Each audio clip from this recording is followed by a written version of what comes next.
হয়তো আপনি প্রবাস জীবনে আপনার টাকা পয়সা অনেক আছে, টাকা পয়সা ইনকাম করেন আলহামদুলিল্লাহ, কিন্তু বাচ্চা কাচ্চাদের অভাবে রাখেন না কখনো।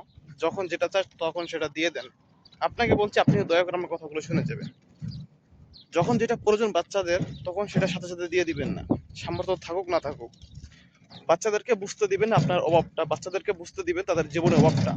হয়তো এখন আপনি আছেন বিধে তাদের শূন্যতা পূরণ করছেন, কিন্তু যখন আপনি থাকবেন না একদিন, আল্লাহ না করুক, তখন তারা এই অভাবটা তাদের কাছে করুণ হয়ে দাঁড়াবে।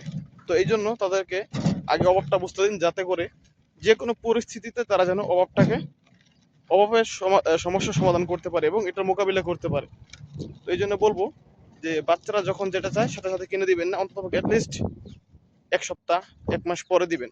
স্যান্ডেল ছিঁড়ে গেছে, জামা কাপড় ছিঁড়ে গেছে, তাকে বুঝতে দেন, মর্ম বুঝতে দেন, তাকে মর্ম বুঝতে দিবেন। ওই কাজটা, যে কাজটা যেন সে ভবিষ্যতে সাবধানতার সাথে অবলম্বন করে এবং